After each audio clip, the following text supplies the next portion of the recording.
What's up, y'all? It's Kymmy Coco, and I have the beautiful, multi-talented Shar Bates with me today. Hi, Shar. Hey, what's going on? So much is going on, and I can't wait to get your perspective on some of the things that is going on. Awesome. Shar is a broadcast graduate from of television and radio broadcast production. She graduated in 2011. She founded a nonprofit, Breaking the Chains. She's launched several mentor programs. She's raised the school program attendance to 30% in middle school and high school students with her programs, which is amazing. Simultaneously, she's been leading and hosting a nationwide community relief. I can't talk today. Community relief events, local health and edutainment, teen summits, music events in Atlanta since 2008. And notice how I said edutainment, because she's mixing education and entertainment at the same time.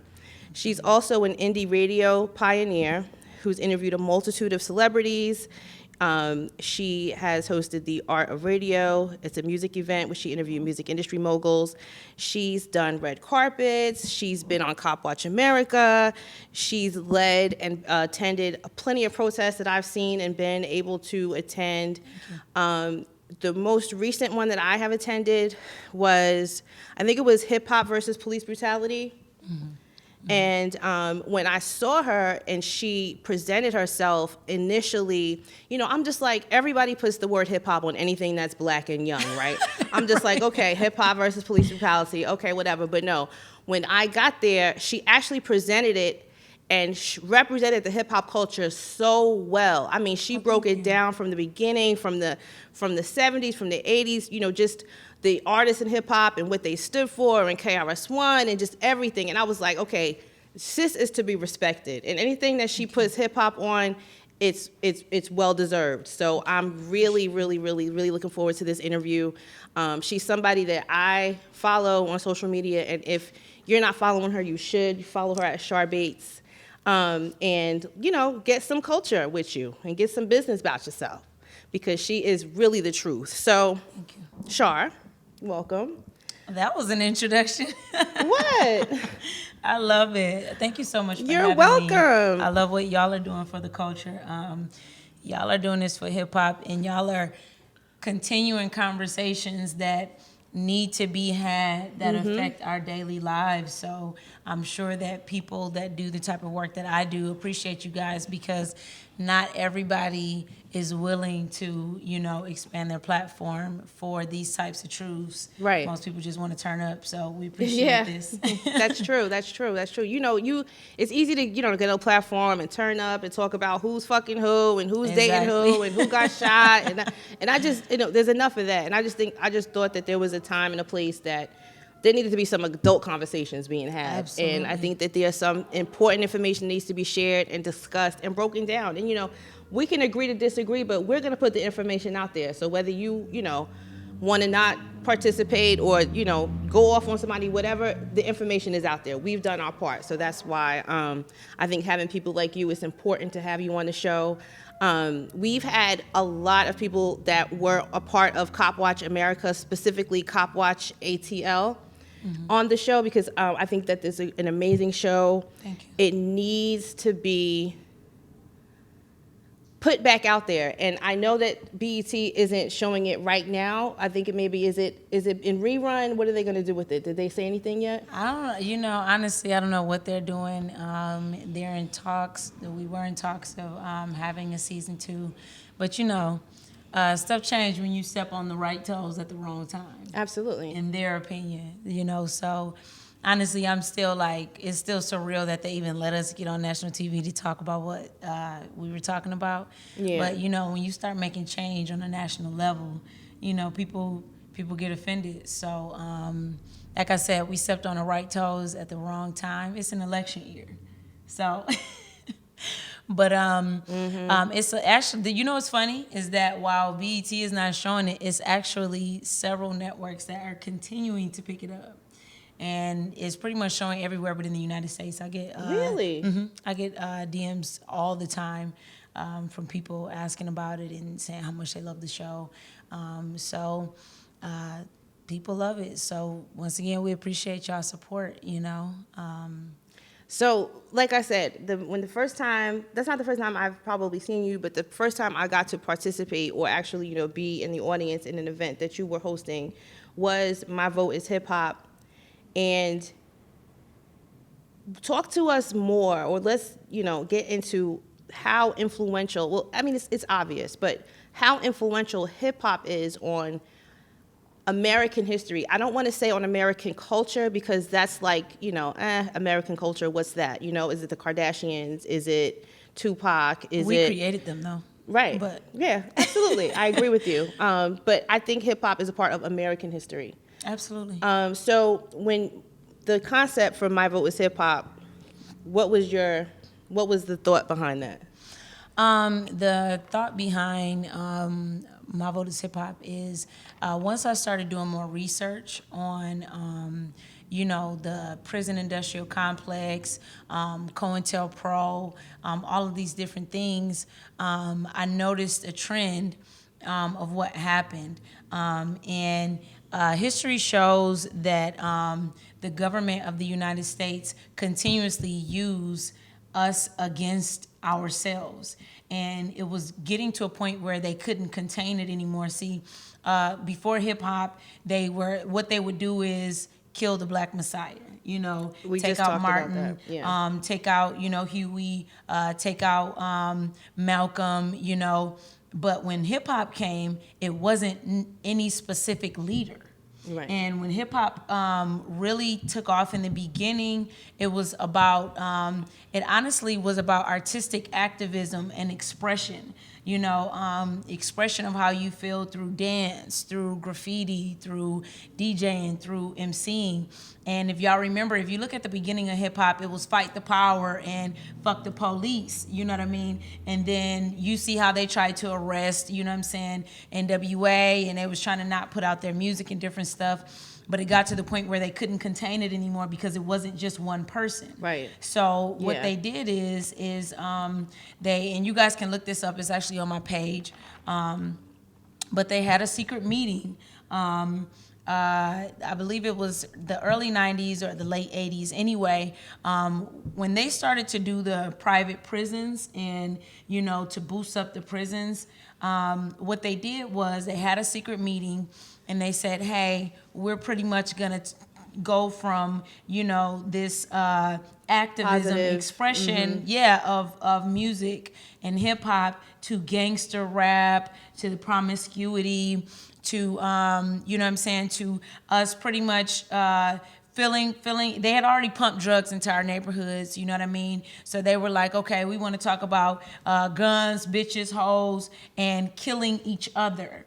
So pretty much they formed a plan. They had already put the projects and stuff out there. So pretty much they said, we're going to kill a few birds with one stone. We're going to promote them killing each other, promote them hating each other, stop all of the Afrocentricness about us loving on each other. Remember, we had the Afros, Yeah. everything going on, to us hating each other, killing each other, fucking each other up, fucking each other, spreading diseases and different stuff, and giving them more of a reason to be able to arrest us. Because if you're acting out, gangster type of, activities, you're giving them an easier reason and making yourself more of a target for them to be arresting us. So it made it easier for them to arrest us.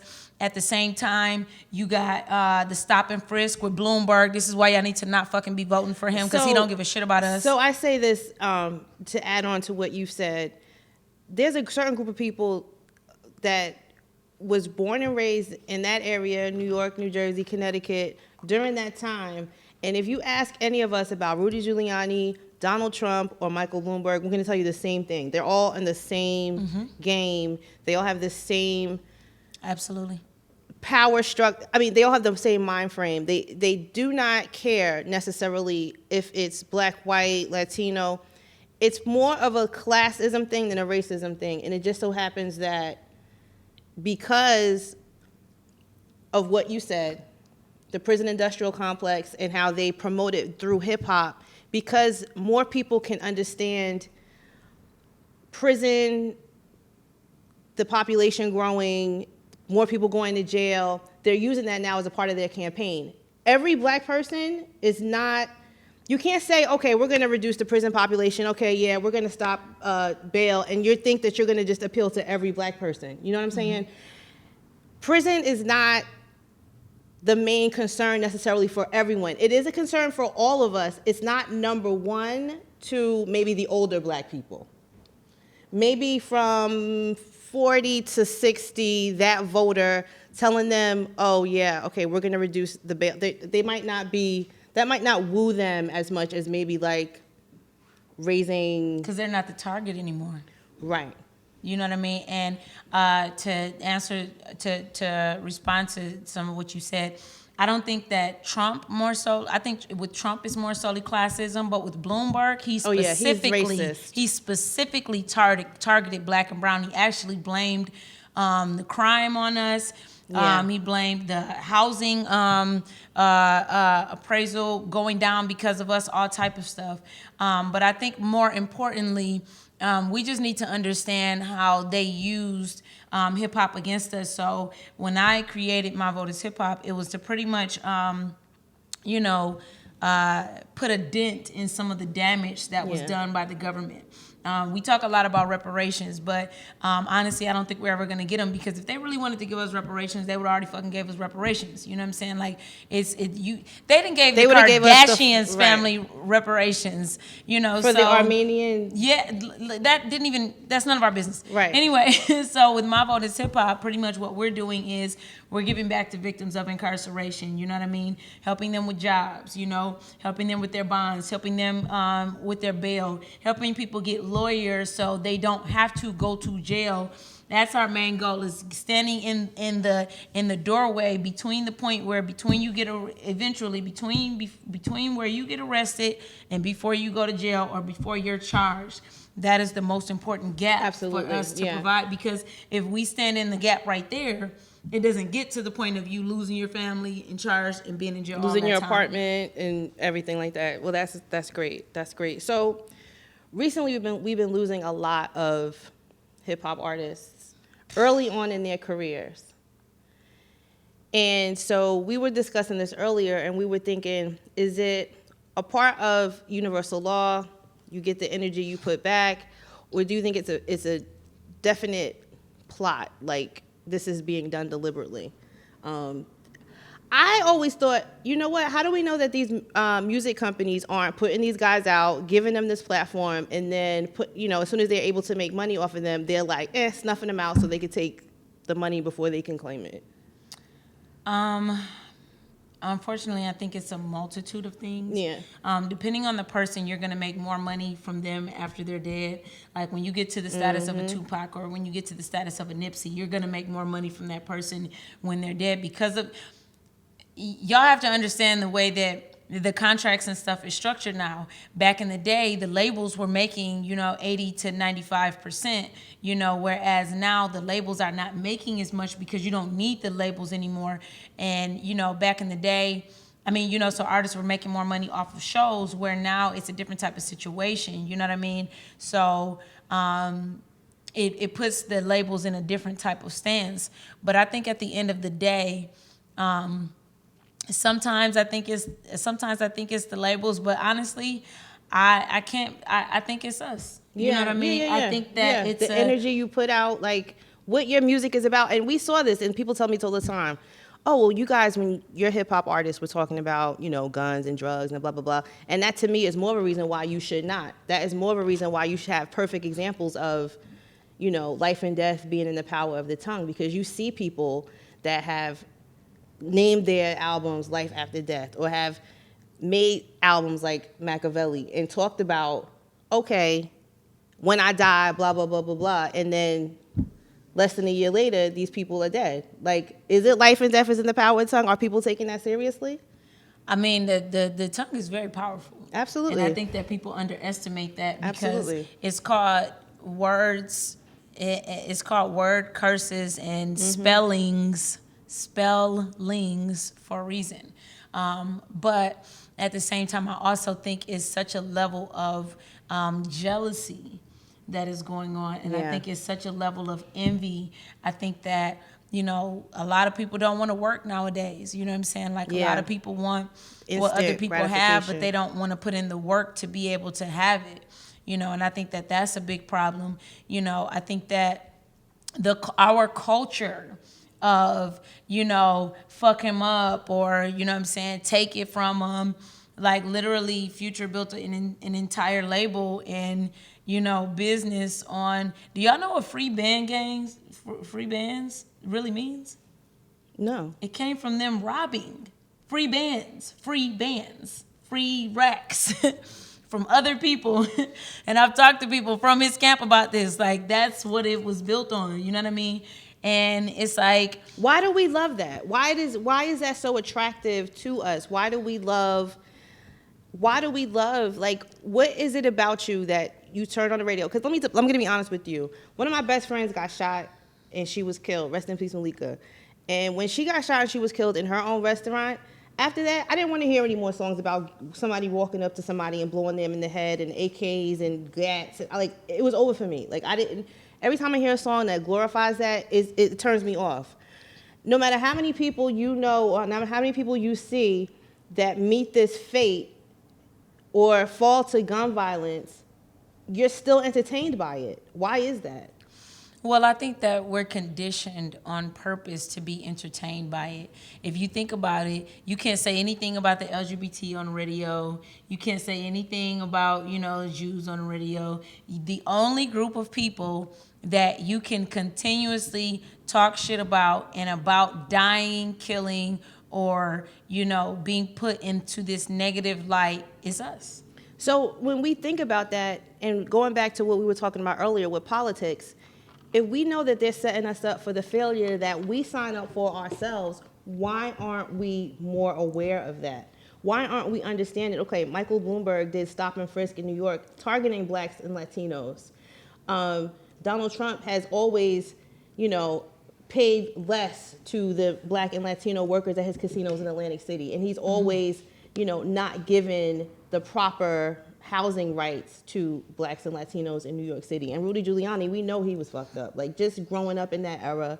And like you said, because of the social lack of justice or, the political climate that we were in, hip-hop brought out the Public Enemies and the Poor Righteous Teachers and the KRS-Ones to try to combat that, to try to tell people, yo, this is what's going on.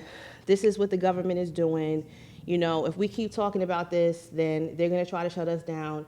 And then in front of our very eyes, we saw the rise of gangster rap and trap music. Like, it was so obvious, but yet, how do we let that happen? How are we not more aware, and how come we're not promoting today more conscious rap or more conscious artists or just uplifting music, period? Everyone always says, the vibes. Well, music is vibes too. Mm-hmm. To me, music is the ultimate manifestation of a vibe, right? Mm-hmm. Why don't we understand and why don't we see that? I don't think it's that we don't understand it.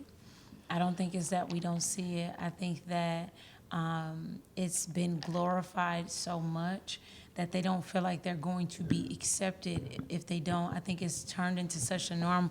I watched an interview of Future actually saying, he said that he was afraid to admit or talk about in his music that he wasn't doing lean and stuff no more. Yeah, I heard that. And he said he didn't think that people would buy his records anymore. Really? Mm-hmm.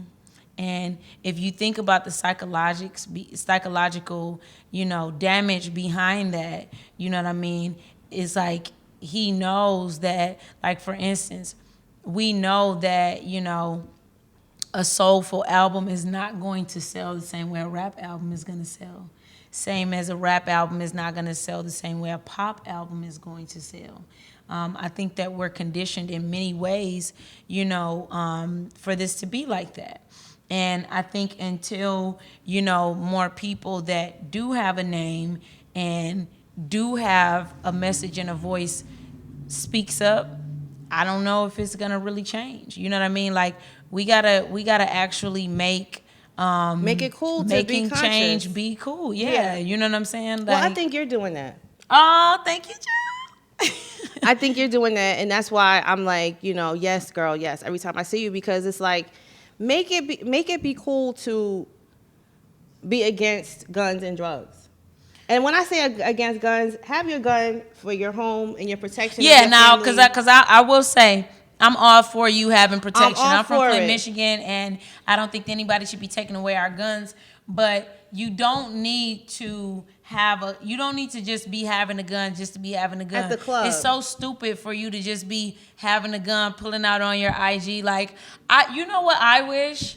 I wish that more people would understand that the police actually uses Instagram and Facebook and YouTube and all these different social networks to catch y'all asses. I wish that y'all would see that. Like, they literally, that's how they catch y'all. Check out on CTD ATL on our Instagram page. I posted a video today where the news is investigating who gives us our license? Is it DPS? No, that's in Texas. Well, the whoever gives you your driver's license here in Georgia, they are using facial recognition now to, like, the local police departments are calling up the people that issue your driver's license, and they're just like, could you look and see if this is such and such? It's really out of control, and it's really ridiculous. You have to be careful. Yep, and like the facial recognition, like, y'all, it's one thing to do fake. It's a reason why I do iPhones versus Androids, because iPhones is one of the only phone companies that will not just give the government your information. But when y'all use facial check-ins with these different apps, right? They send that information right off. So you're giving them a side profile of your face, a front. You know what I'm saying? Like, they getting even more information to use against you. Let's just drill down on that. So what she was saying is, like, okay, the cops come and they say, okay, I have Shar Bates, I need to investigate her. They go to Apple with a warrant or with a letter, and Apple will say no. So far. But if they go, that's true. Right, yeah, because, if the government pressures them enough, we don't know what they're going to do. They haven't faltered yet, but the sad part is y'all got to understand that Android is owned by Google, and Google, that's the government, bruh. And so is Facebook. Hell yes. Because Mark Zuckerberg stays up there with Trump.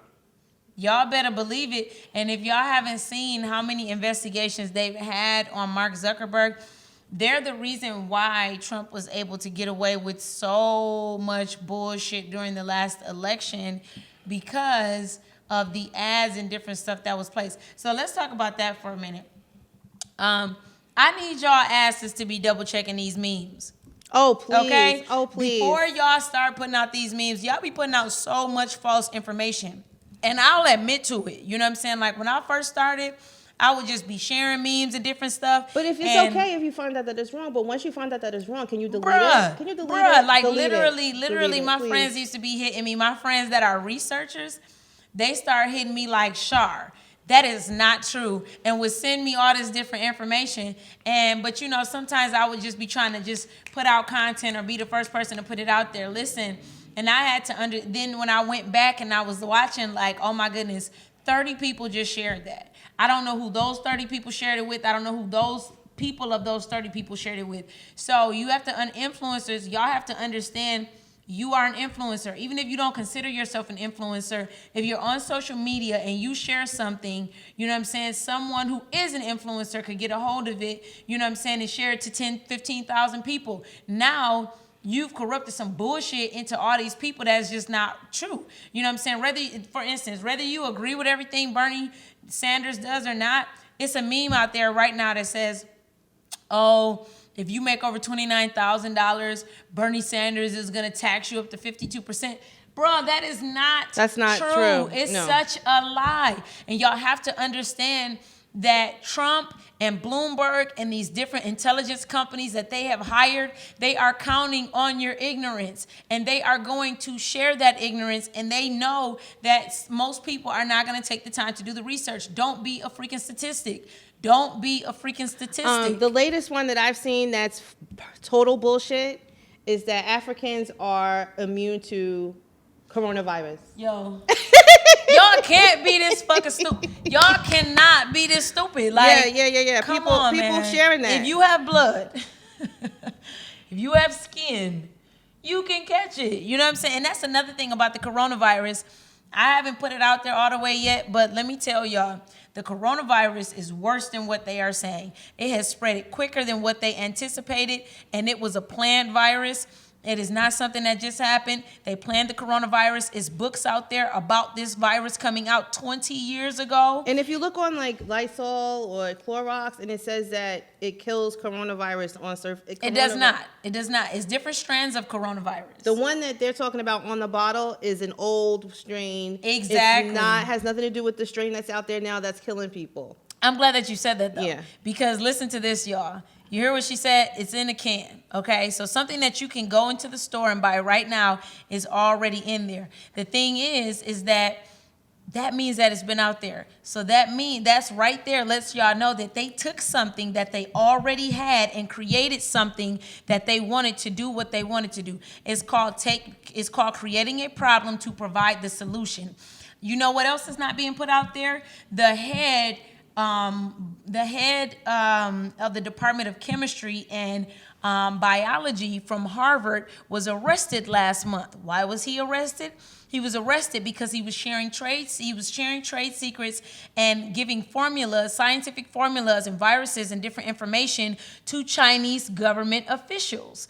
The guys were posing as Chinese students, but it was actually government officials, and they were going back and taking his research, coming back, taking it back over there. Why is this not headlines everywhere? It's not headlines everywhere because they don't want you to know what's going on. They definitely planned the coronavirus, but they were not expecting it to spread the way that it spread. But do not believe people out here talking about, oh, it's not real, it's a conspiracy. It's fucking real. It's so real to the point where over there in China, y'all, they are arresting people for talking about how real it is. They're arresting people for talking about how real it is. Why are they killing doctors over there in China? Why is doctors dying from it? Why are doctors that have treated all of these people not being cared for? How would you feel if you've literally just cured and taken care of 700 people, and then when it's time for you to get some assistance, they make you wait in line like everybody else? And the last thing I'm going to say is this.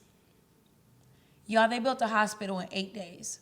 Yeah, it was made like out of like a tent city almost, kind of. It was like prefabricated building just so that they can house the amount of people in China that need medical assistance. They're afraid that once the virus gets, and this is kind of where that rumor about Africa came from, they were afraid that when the virus gets to Africa, Africa is not prepared to handle it, and it would spread quickly, just like what happened with the Ebola virus. So it's real, like you were saying. Absolutely. African Americans are not immune to it. Be careful. I think every morning, I believe in God. If you believe, whatever you believe in, pray to it and ask it for discernment. Because during this day and age, it's very important to be discerning of the things that you're reading and the things that you're hearing. Because the president that's in power right now is anti-press. He's anti-news. He's anti-fact. Because he don't want y'all to know what's really going on. They would love for us to go back to the old. Thank God for social media, even though they be acting like terrorists. Thank God that we're now able to express our own opinion and form our own, you know what I mean, conclusion. But are we? Because I see a lot of group thinking going on social media. I see people like. Well, we have the option now. We have Whether the option. You have the option. That Whether don't you mean everybody's exercise it, right? There's something else that went on last week that I wanted to get into real quick. Last week, intelligence officials warned lawmakers that Russia is interfering in the 2020 election campaign to help President Trump get reelected. According to 3 officials familiar with the closed-door briefing, Trump pushed back Friday, accusing Democrats of launching a disinformation campaign. Another misinformation campaign is being launched by Democrats in Congress, saying Russia prefers me to any of the do-nothing Democrat candidates who still have been unable to, after weeks, count their votes in Iowa. Hoax number 7, Trump tweeted. Officials who asked for anonymity to discuss sensitive intelligence say Thursday that the briefing last week focused on Russia's efforts to influence the 2020 election and sow discord in the American electorate. The intelligence warning was first reported by the New York Times and the Washington Post. A senior administrative official told the Associated Press that the news infuriated Trump. who complained that Democrats would use the information against him. Over the course of his presidency, Trump has dismissed the intelligence community's assessments of Russia's 2016 election interference as a conspiracy to undermine his victory. A day after the February 13th briefing, the House Committee, Trump berated the Director of National Intelligence, Joseph Maguire, and he announced this week that Maguire would be replaced by Richard Grenell, a Trump loyalist. I'm just going to throw this out there because we're in Georgia. Doug Collins has also been thrown out there as an idea of a person who he would like to switch out and give a seat on his administration to, I think, as a part of national intelligence. If you remember Doug Collins, he put on a show, a horse and pony show, and acted an ass at the impeachment hearing. And it seems like whoever was on his side, he's giving them rewards. Whoever was against him, he's pushing them out. So because Isaacson retired, our governor of Georgia, Brian Kemp, the one that hates immigrants and has guns on his commercials, threatening people, he replaced him with Kelly Loeffler. Kelly Loeffler now has to run in a real election and not be given jobs in the palm of her hand like she has been for her whole life. So now she has to run. If Doug Collins takes this job in the Trump administration, then he won't be a threat to her election, but he said that he does not want to be a part of the Trump administration. He would love to continue working as a senator in Georgia, and so there we have it, another Republican race that could have been split and could have easily been taken over by a Democrat because Georgia is turned purple in the last election. But as it stands right now, Doug Collins is still wants to keep his job. He may be able to beat her. I don't know. I can't think like a Republican. I don't want to.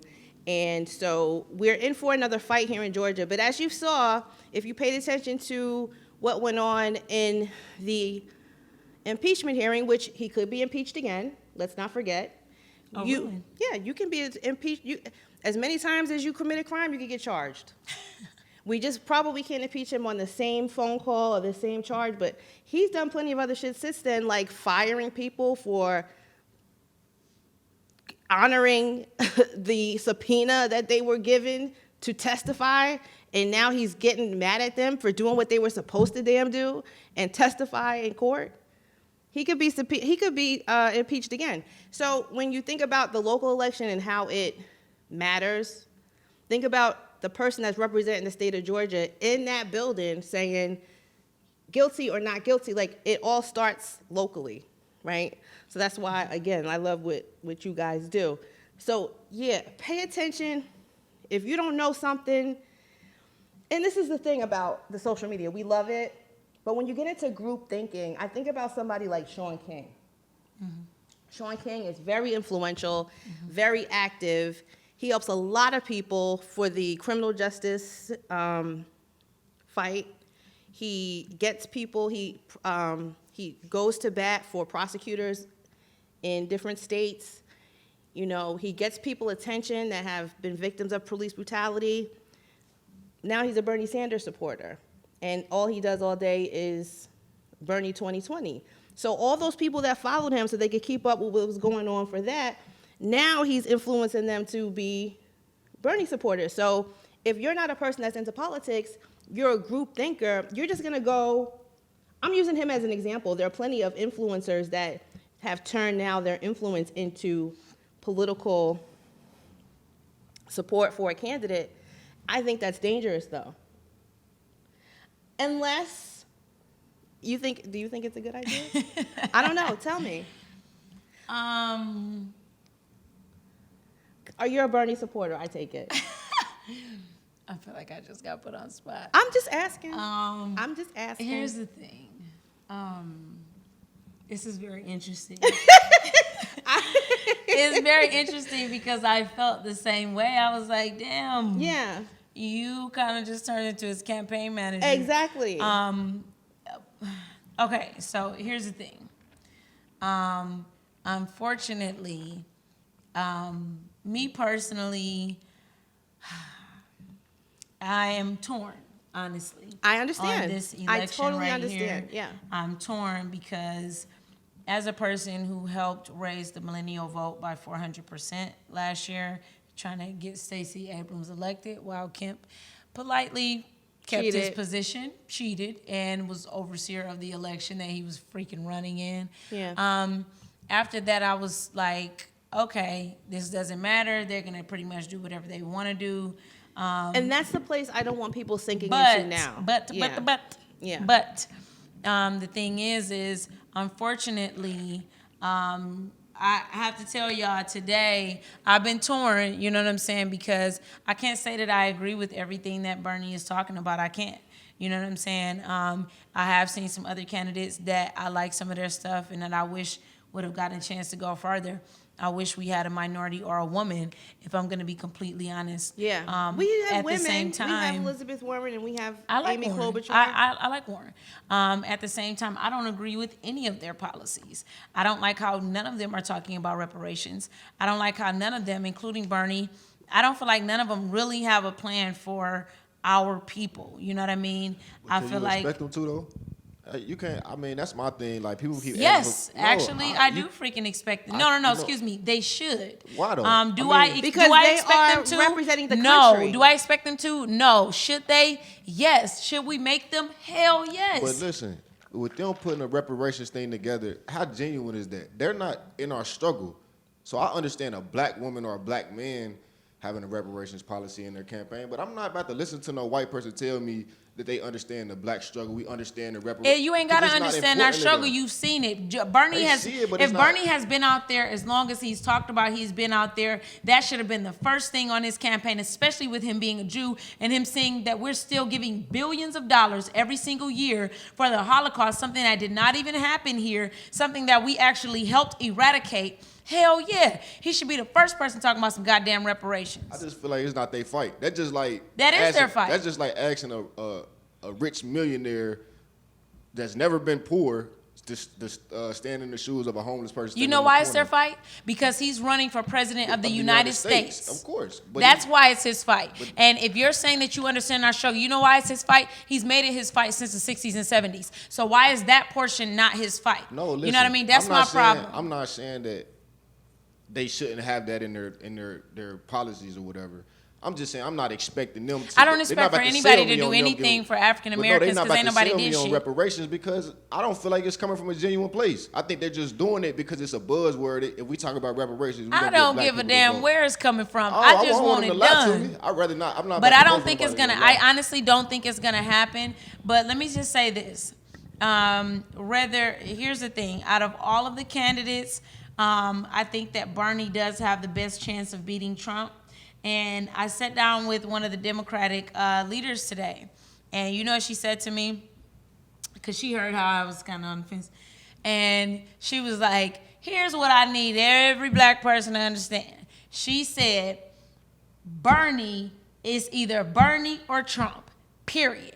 Either y'all gonna get your asses out there and vote for Bernie, or y'all gonna shut the hell up and deal with Trump for another 4 years." And that's how it is. Everybody need to get behind Bernie, because what she said is that the Republicans, they come together for whatever candidate they choose. That's true. And the Democrats literally be divided, and they count on us to be divided. And they actually put do y'all know that they use as much money on ads for Trump as they did to divide the Democratic opinion? Because what ends up happening after we're so divided, we don't do shit. Right. Because at the end of the day, everyone, we always say, and we're so proud to say this, although it is true, black people are not a monolith.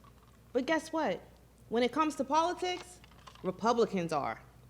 That's why when he got impeached, he still didn't get kicked out of office because the Republicans kept him in So there. when everyone says, "Listen, guys, we're gonna vote blue no matter who," and then you have a couple of people coming out of nowhere, well, you know what? If it's such and such, I'm not gonna do it.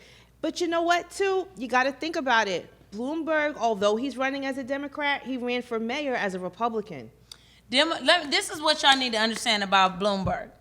Bloomberg is only there to try his best to make sure that Bernie or nobody else wins. So therefore, they have somebody that they know and trust to go with just in case Trump doesn't win. Make no Yeah, mistake about yeah, it. yeah. Do not pay it. Look at Bloomberg on the TV right goddamn He's now. on everybody's TV. Let me all tell the y'all time. something. Pay no mind to him talking shit about Trump. They are friends. Yes. They've been friends. They Yes. got pictures of them going back to the 80s, the 70s, the 90s, the 2000s, Listen, the 10s, I'm and telling the you, 20s. I am friends. from Newark, New Jersey, and all the New York, New Jersey, and Connecticut people, I tell y'all all the time.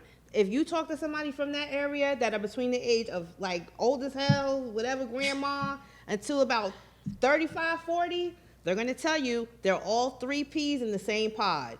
They know what to do. They are professional finessers. They're who they need to be, for what they need to be, for why they need to be. These are all three. So you know how when you're in high school, it's the cool kids? Well, back in the days before I was born, the cool kids in New York were the mobsters, the gangsters. And it seems like these three never made it into that clique, so they made their own clique. So they have the same power politically that the mob had in the streets. That's what they've always wanted. That's what they got. And now here we are. He's running the country like the damn Sopranos. He really is. Look, he's the real gangster. Y'all be talking about that's the definition of looking out for my people. For real. And For real. Fuck them other niggas. I'm down for my niggas. Word. That's what Word. Trump is doing. If that and song this was is a why, person, if that song was a man, person. and listen, and this is why I don't be trying to hear when people be talking shit, telling me, well, Obama couldn't do nothing because they was on him. Man, y'all see what Trump doing, man. This is a dictatorship. This is a dictatorship. Because Trump was trying to do it the right way. But y'all not ready for that conversation. Trump wanted to do it. I mean, Obama wanted to do it the right way. Oh, Or so okay. he thought. I think that he still did it his way. He could have did it. He could have did what Trump did and just been like, I don't give a fuck. If it's not about black people, it ain't about nothing. Mm-hmm. And he could have done that. And that's what I think people wanted him to do. And that's what people are upset that he didn't do. I'm not even upset that he didn't do. I just don't think that he did. Anyway, y'all know. We ready. I just don't think he did really. What did he do for I think black Obama's people? purpose, I think he just had to get us in the door. He changed the perception of a black male. Yeah. Because I feel like they felt like black males was all thugs. They put us in one category. So Obama, he gave us a different little perception as a black male. Now we just a little bit more acceptable. We still at the lowest of the total pole out of all people on earth and animals and all that. But I feel like Obama, he kind of changed that. Yeah, because the don't black talk man about a is the dog. worst. You know they gonna come for your neck. But I feel like Obama, he changed that perception. Now that we got Obama in the door, we get our next black president, maybe a black woman. The black woman, she gonna be a little feisty, like, cause Michelle was a little feisty. So What do you mean? I don't see No, no I don't think she feisty was out of her. feisty. not really feisty, but she gonna talk her shit. I didn't really see her do nothing. She gonna say something. A black woman gonna say something. And then, we gonna open the door, and now we gonna be able to get in and be like Trump. They got, 43 presidents before Trump that been able to get in there. 43 white men have been able to get in there and, basically I do think some the bullshit. thing that people- We only had one person. We don't want to mess up the first black president that we had in the office. I don't think. Well, I don't know. And I don't even want to talk about Obama anymore because he's gone. And Trump does that enough. He does that enough because it's clear that he just wants to erase. And everybody that says that, Obama really didn't do much, well, whatever he did do, Trump is trying to get rid of it. Like, I think that it was hard on him, but I think that that's the responsibility that you take when you walk into that role. I definitely think he did what he said he was going to do. He gave us hope. I just wanted a little bit more. all right, so where do we go from here? Do you think that I'm serious, like, I'm over it. Like, I really wish we could I think the Bernie support is coming from millennials. Absolutely, but honestly, let's be real. The millennials are not the ones who need to get out there and vote the most. The people that are... But we actually do represent more than the baby boomers now. These elections are the first What time about Gen that X? millennials... And those are the people that nobody is speaking to because Who's Biden... Gen X? After the boomers, between the boomers and the millennials. That's a very important crowd. That's the crowd that's voting for Biden. That's like 40 to 60 right now. Yeah. That's a very important age group. That's a very important age group because guess what? They vote.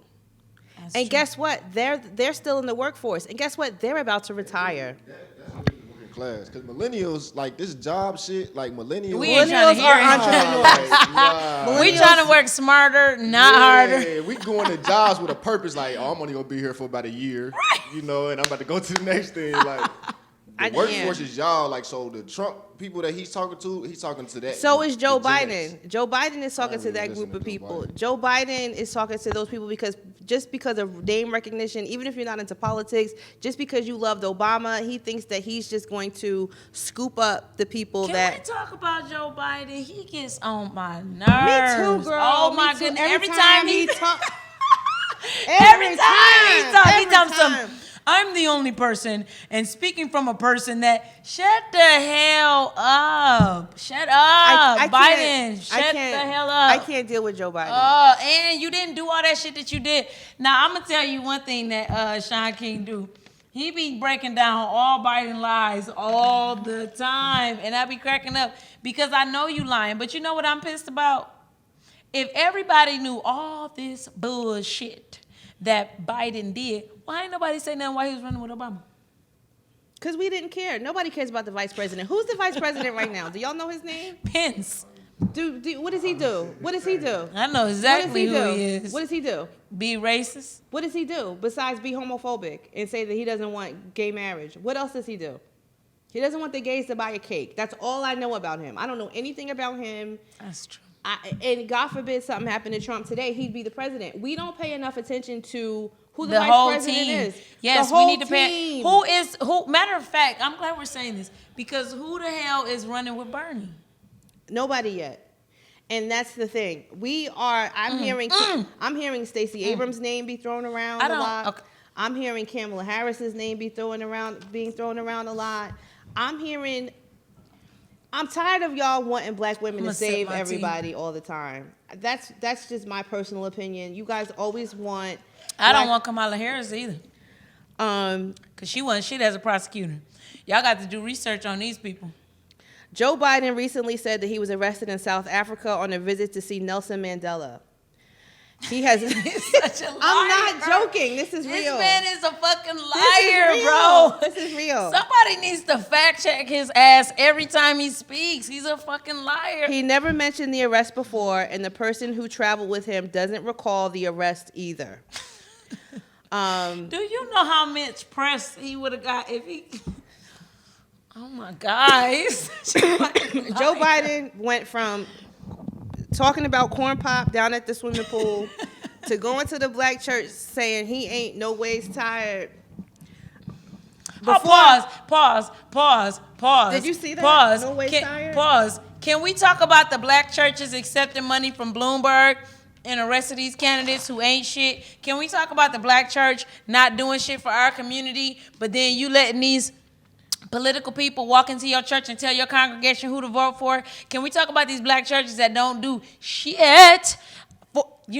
Okay, I can't speak for all black churches, but my black church, when I was out of work, they paid for my rent. So shout out. That is a rarity. Shout out to Windsor Village Church in the city of Houston. Pastor Kirby John Caldwell. You're amazing. That's a unicorn right there. I love my church. I'm not going to say don't no churches do anything, but we have to stop allowing our churches, our pastors, to be bought as pawns by people who do not step foot in these churches or do shit in these communities outside of the election times. I agree, but I think that we need to hold everybody accountable for that. I think that it's not only Absolutely. the churches, the communities. I think that Absolutely. I think that you shouldn't be following, fanning, or spending money on anybody that is speaking to something that is the detriment to you and your family.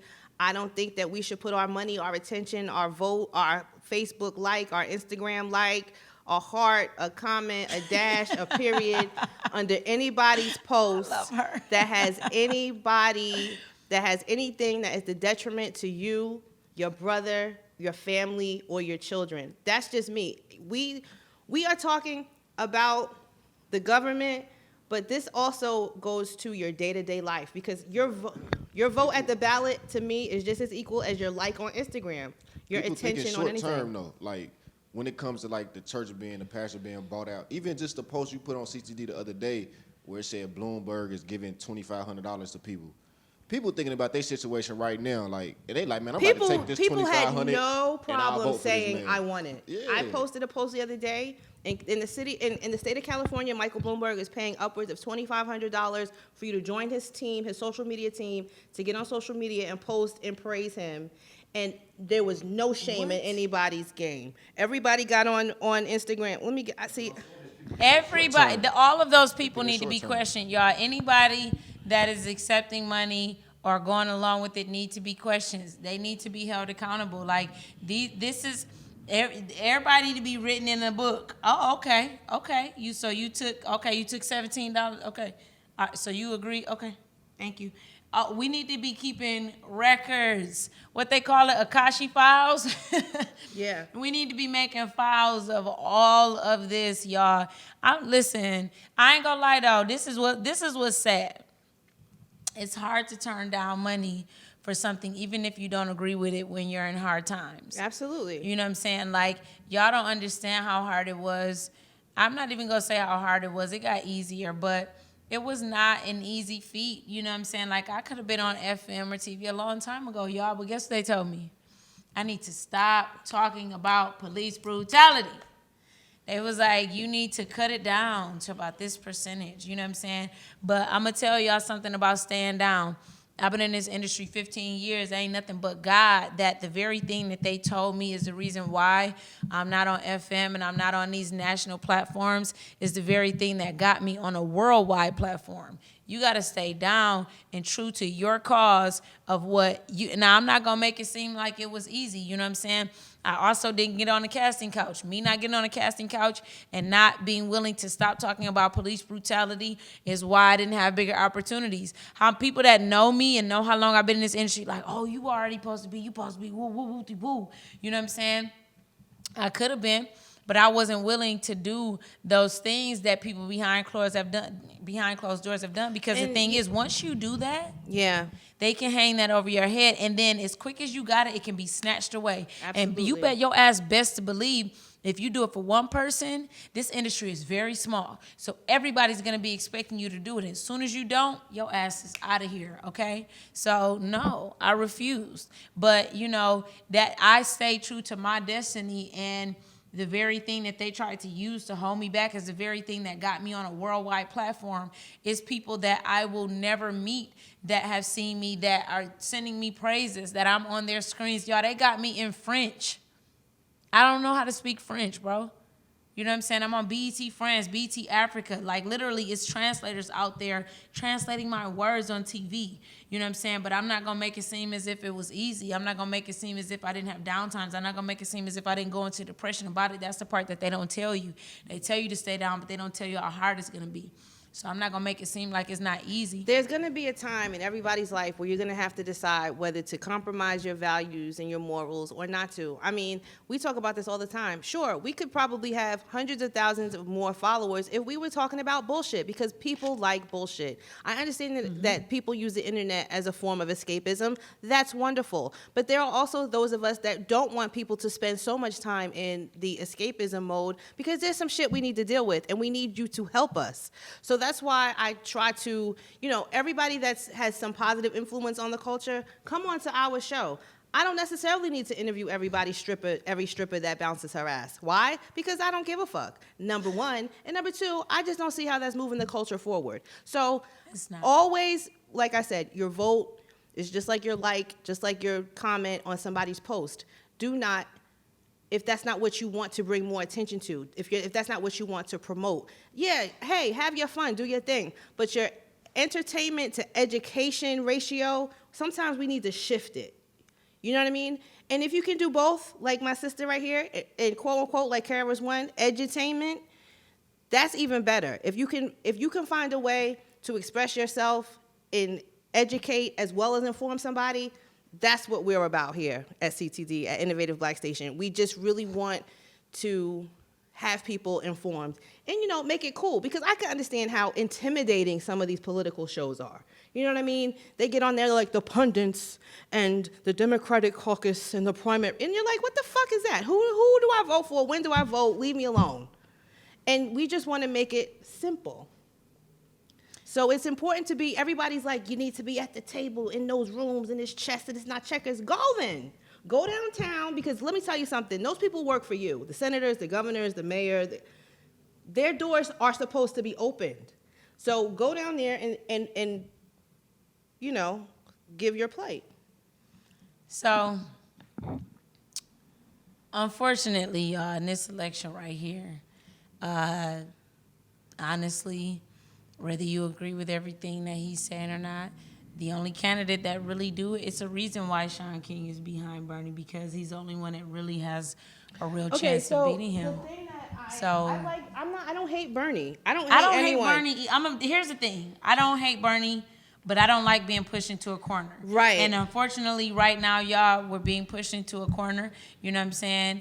And the crazy thing is that I've liked Bernie for a while. You know what I'm saying?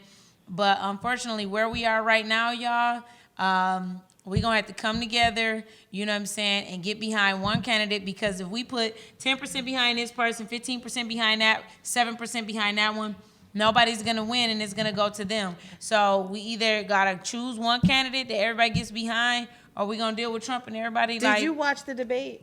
I did. Did it trouble you? It troubled me. I was troubled. It was too much going on. I did not feel like, I like what he's saying when Bernie is out in the crowds. I didn't think he did the strongest, though, No. at that debate. And he looked really old. No, I mean, and I don't mean like regular Bernie old, because he's an older fellow. I mean, he looked... You know your ass is old when they call you a fellow. He's an older gentleman. But She he called that nigga a just fellow. looked mad old to me. And I was just like, yo, Bernie looks mad old. Like, when I see somebody that old, I talk to them different. I handle them different. Because I don't like riling up But old he turned people. to his physical. He actually did not. Did he actually He do did. He He did. said he wasn't going to. He said No, he no, was no. going to give them what He they turned already in- had. He turned to his physical. They wanted more records. Wait a minute. Now, let me Hold ask you on. this. Hold on, sis. Because Check I'm going to it, check Google it. it. Because I could have sworn They wanted that. more records from him. So He the turned more in his- records he is what turned he's in not his giving out. records. I don't think he turned in his latest visit, because that was, he had a certain, no, what it was is he had a procedure done. He had a procedure done, and the procedure was successful, but they wanted the results of that procedure. He turned in his medical records from his latest 2 or 3 doctors or something, the people he's been going to for forever. But y'all think he look older than Trump? Yes. But that's because he covers up his balding, you know what I mean, with whatever he got going on. Bernie How old is Bernie? 70. 74. They're both the same age, I think. Hold on. How old is Bernie Sanders? How old is Bernie Sanders? Bernie Sanders is 78 years old. Sis. Sis. I ask her how old is Trump. How old is Donald Trump? 73 years old. That ain't that far apart. But sis, he's damn near 80. Like, before he could do Like, I any feel of this like he stuff. has, like, again, from the debates I've seen, like, a lot of people, they got the same policy as Bernie. I feel like he has a team that's, if he, hopefully he doesn't, but if he becomes president and die, his team is going to Ain't no team. If you get the president and you die, it's the vice president in charge That's and a the part of people his that team. his cabinet. You mean? His cabinet, his team. I hope that they on the same page to be able to make sure these policies go into place. You know, That's all I'm saying. in Like, every I don't in, really in care other about his age, like, in other countries of the world, they have leaders that the people pick. Like, I'm a black person and I'm poor and I'm a worker, or I'm a part of, like, we're enslaved or we're going through some struggle, and there's somebody at the mine that I'm working at and he's a great leader and they big him up and he goes out and he represents those people. We don't have that here. Y'all, she said Bernie too old. Bernie is So, Bro, okay, I are want you saying listen, because I Trump got some started when he homework. was in the late 60s I and Bernie started when he almost 80? I got some homework for y'all. I got some homework for y'all. Meet me back here when we record next. And everyone is to find and have a 5-minute conversation with any 78-year-old. Find one.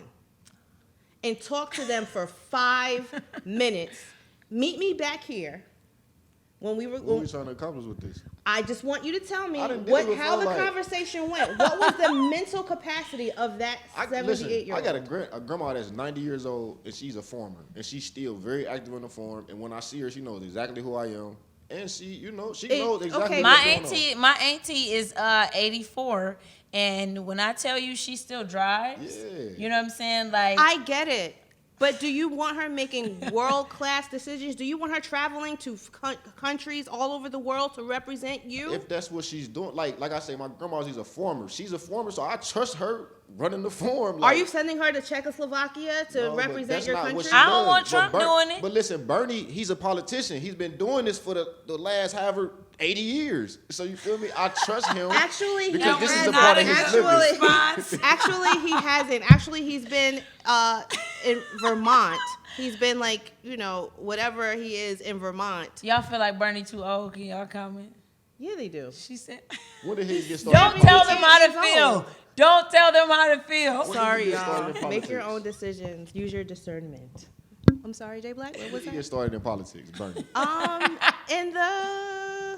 During the civil rights movement, So what? He has parent, over 50 apparently. years of experience. That's a part of like his muscle memory. Like, of course, I don't mind him going over to the other You've been countries and in representing politics us. for over however many years, representing the state of Vermont, But which it's in has politics. approximately It's 17 in politics. black You still people. representing something. You representing a state. You in I get politics. it. I get Like, it. that's Look, a part of his I'm life. not bashing Bernie. I think he's a great guy. I can see if he was just starting. He's also 100 years old. I mean, that's all I'm saying. I mean, he's a great guy. He's great. He had a heart attack. He's 78, and I have a problem with that because I need you to get in there and do what you said you were going to do and live long enough to do it. That's all So I'm who saying. do you think? Who would you vote for outside of Bernie? I don't know yet. I'm not. Don't look at me like I'm crazy. I really liked Cory Booker. I liked Cory Booker. I thought Cory Booker was great.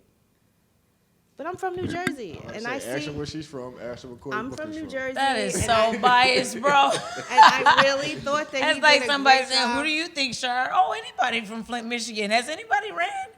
Yeah, anybody from my hometown. No. I thought that Corey he was, just I seems thought- a little soft to me.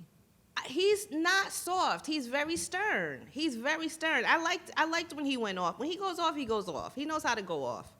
But after him, Right. I really was kind of behind Elizabeth Warren. I really like Elizabeth Warren because I she's like Elizabeth anti-Wall Warren. Street. She's anti-Wall Street, and she was actually, I was a part of the Occupy Wall Street movement back in the day. Like, I mean, I'm not gonna say I was a part of it. I followed them, and I went to a couple of their rallies just to hear what they had to say because I understand the financial services industry and how they kind of just hold people back and they fuck people over with their policies and with their fees. And one of the things Obama did was got rid of all those extra bank fees that people were getting charged. And he got rid of those predatory lending practices. He got rid of some of those things, some of those bundles that, the investment companies were putting together and making people lose their money. And I applaud Obama for that because a lot of people could have lost more money. And that would affected black jobs, that affected black finances, it affected black housing. So indirectly, he really did help us. And I think in Obama's mind, it was more about class than race. And if you think about it, it still is like that, right? And it was always like that. During the Reconstruction era, the only thing that separated poor black people and poor white people was the fact that they were black and they were white. So they had to institute racism as a form of, as like a tool or as a weapon against us. Let me ask you something. Yeah, Do you feel like desegregation helped us or hurt us? it hurt us. It definitely hurt us. I mean, we were doing our own thing before they came and blew it up. And that's not just in Tulsa, Oklahoma, in Georgia, in everywhere. I Yes, mean, it was and it several was so bad. massacres. It was so bad that 7 million black people left the South and moved to the North. And once upon a time, I say this all the time, once upon a time, we voted with our feet. We didn't give a fuck what they were going to do in the South because we was about to be out. You could elect whoever y'all want to represent the Confederacy, because guess what? With the, remember that meme with Magic Johnson? I'm not going to be here. We was going to be out. So I think that At once upon a time, we had a stronger foundation. And so getting back to what I think the answer is for us to love on each other. For us to make our community number one. Whatever's going to be beneficial for us as a whole. But like Shar said earlier, it's us. We're dealing with our own internal classism, our own internal, like, elitism, even in hip-hop. Hip-hop is so elitist now. I'm like, what the fuck are y'all talking about? Like, why? I remember when, back in the day, to go to a hip-hop show, all you had to do was go to the right school, you know what I mean? Have on some Adidas, have on some Nikes, have on whatever you was gonna rock to represent your block or whatever, graffiti, and just come be a part of the community. And it was love, and it was the park, and it was music, and it was community. That's what hip-hop was always about. Now, turn on the hip-hop station, I got a Versace, Balenciaga, Gucci. They probably ain't even paying you. No, as a matter of fact, Cardi B raised Red Bottoms and Louis Vuitton's business up by, I believe, almost 40%, and they wouldn't even give her an endorsement. Let me tell you something. She didn't even get a check. Yeah, that's why he stopped promoting them. And that's why he stopped saying those names in those songs. But before that, you got to think about it. When Biggie was rocking Versace, when Biggie was rocking all that, and Coogee and all that, did they give him a check?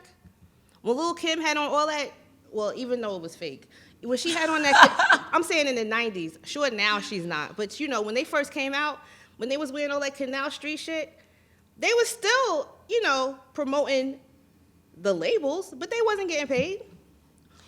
So what do you think about people wearing Gucci now after the boycott?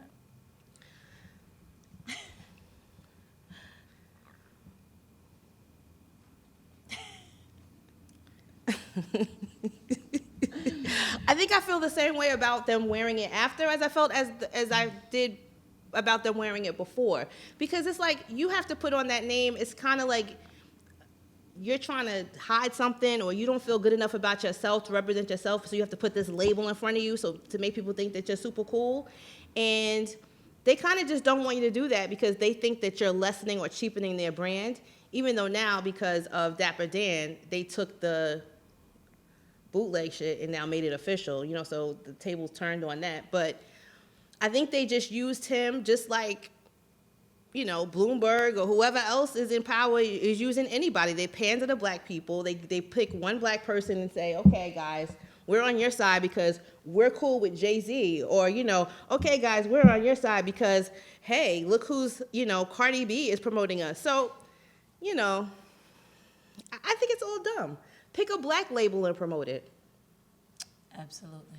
All those hip-hop artists back in the day that used to wear just plastic medallions, those are my favorites. You know what I mean? Because they didn't have nothing but love for the culture in their heart. So, and that's all they talked about. Mm-hmm. Thanks, Puffy. He's the one that started all that. That's hilarious. So what do you think? When people started wearing Gucci again and they were just like, eh. I don't think it was ever really a true boycott. I don't think they ever really put,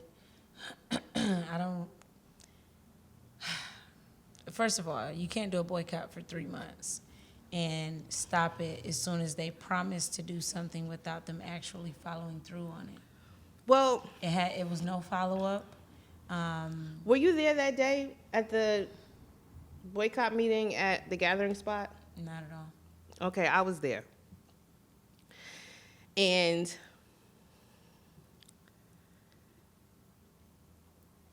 I could tell that day it wasn't going to last long. I'm just going to leave it there. I knew it wasn't going to last before they did the gathering spot thing, yeah. because the thing is here's the thing, y'all.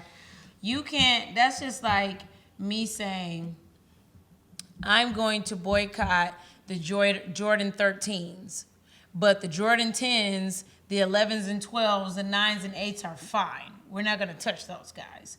That's all right. Then on top of that, you know, you can't say, oh, you know, we're going to boycott them for 3 months, you know, and put out demands, but you didn't have any backup to those demands. You didn't have any type of follow-up to those demands. And you can't just back off soon as one of your favorite people say, hey guys, they promised me that they were going to do X, Y, and Z. Has those things been carried out yet? Well, T.I. said that he only wanted to do it until the annual report or whatever their earnings report came out from the stock market. But no. He wanted to see if it was going to affect their stock price. This is But him. what is I don't the- know but what made is the- who but made who him gives the a fuck, though? king of the protest. But honestly, who gives a fuck? Who named him that? Anyway, the thing is that why jump out? This is my problem with people, and it's so sad. Why jump out there with some bullshit like some Gucci stuff, but you're not jumping out there when the police kill somebody? Why jump out there about some shit about literally fabrics? But you don't have anything to say, like when we're out here in the streets all the time. How can you be running out here about national stuff but ignoring stuff that's happening in your neighborhood? We don't get the activists out here in Atlanta, man, we don't get support like that from these celebrities unless it's another celebrity involved. Yeah, I've noticed that. And then, you know what's fucked up?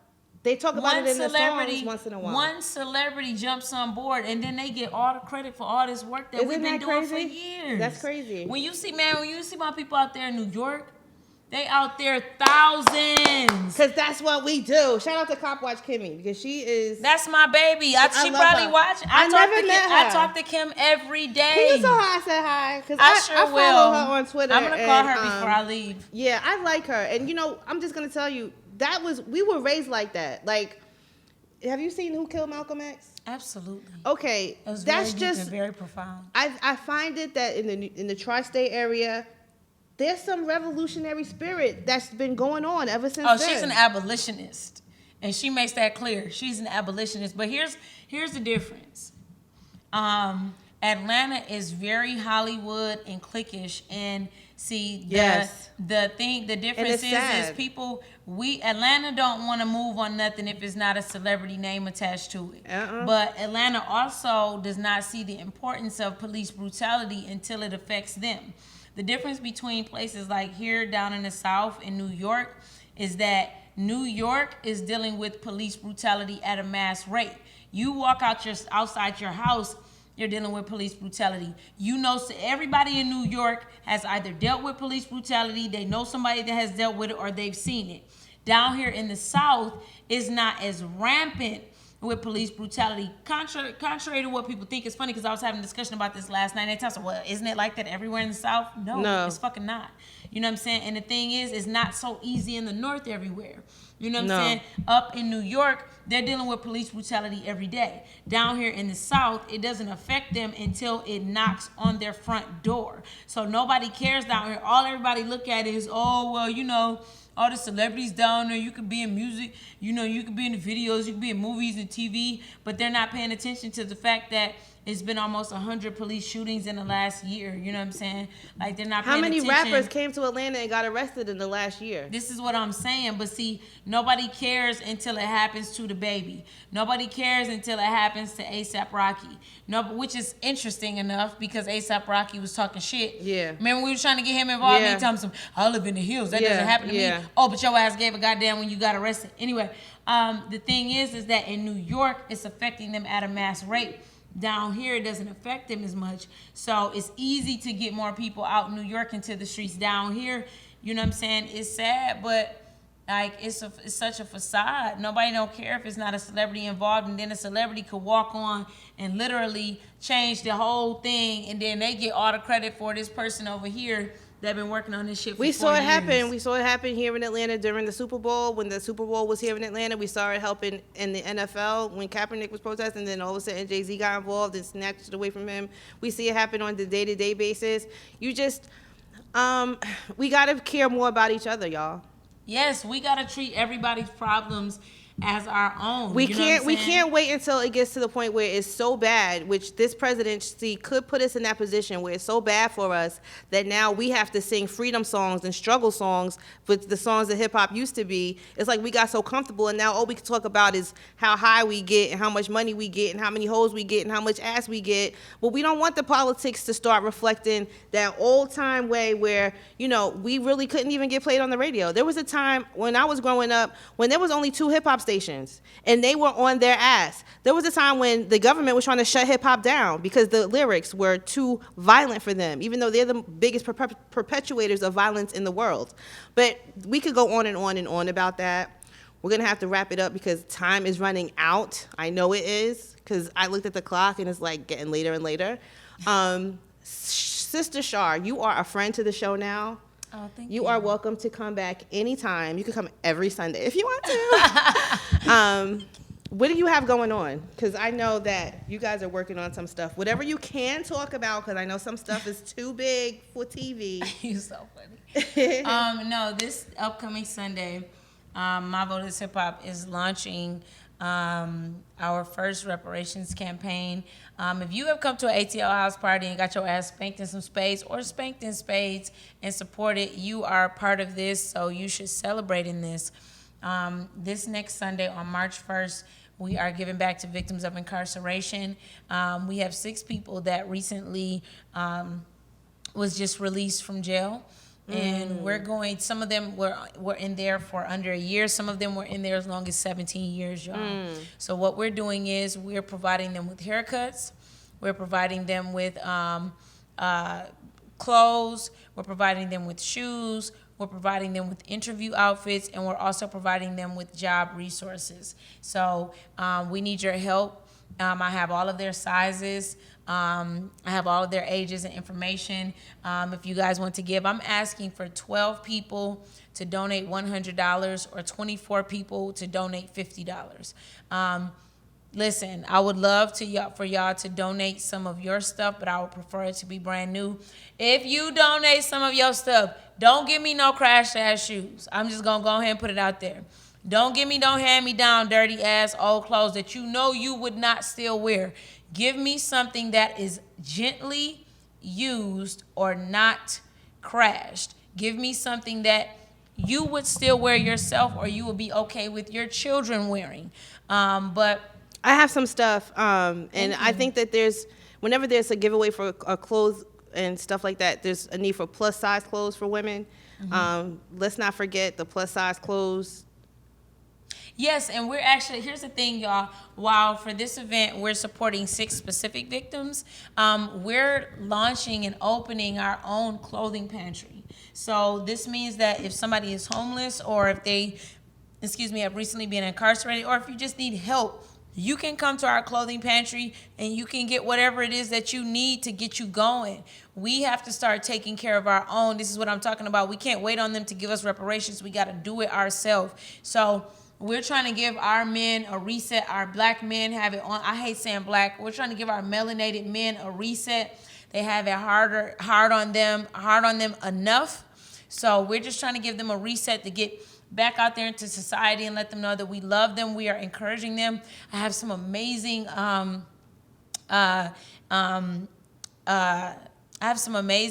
speakers that's coming to motivate them. I'm not talking about no speakers that ain't been through shit and, you know what I'm saying, talk about what they did in college. No, Yeah, nah. I'm talking about some people that have been to the pen, Yeah. know how it is to have to get back out here and pick their face up and start from scratch and turn themselves into a boss again. That's very important. So anyway, I appreciate any type of support. Our Cash App is My Vote is Hip Hop. PayPal Hip Hop Reparations, or you can go to myvoteishiphop.com, inbox me, DM. Like I said, this is strictly for men, but if you have something to donate, we'll still take it because this is a clothing pantry for people that are in need, period. Where can they reach you? You said My Vote is Hip Hop? Info at myvoteishiphop.com, or you can DM me. My DM is wide open. I answer all day. Or you can hit me up, 678-948-8296. Once again, 678-948-8296. Hit me up. Let's work. All right. You know where we are. We are CTD_ATL, and also Innovative Black Station on Instagram. And please subscribe to our YouTube channel, Innovative Black Station. We love to have people like this on our show. Thank you, Shar Bates. Oh man, thank y'all for having me. I think it's dope what y'all got going on here. Y'all really putting on for the culture, and I really do appreciate that. Being able to have this raw and real and dope, informative conversation. They Look, really connecting the dots out here, bro. I'm really trying to have her come back. She's gonna be mad because I'm gonna be calling her like, Shar, Hit can you me come up. back? Hit me up. Also, next weekend, I think I'm gonna go to Selma, Alabama, to the for the Bloody Sunday 55th anniversary, just to I'm so be mad I around my didn't know it was people. on that same day. Yeah. What time is it though? Well, there's a bus ride that's leaving at 9 in the morning, and then they come back at 5, I think. Yeah. Dang, so they get right back around the time we. Yeah, so I'm gonna take some pictures and tell you guys about my experience with that. So we'll see you the week after that. So yeah, make sure you follow us on Instagram, CTD_ATL. Hit us up and let us know. Ask us any questions, or if there's anyone you want to see on the show, please tag them and let them know what we do here. And again, we thank Shar Bates for coming here, and we will talk to you soon. Peace.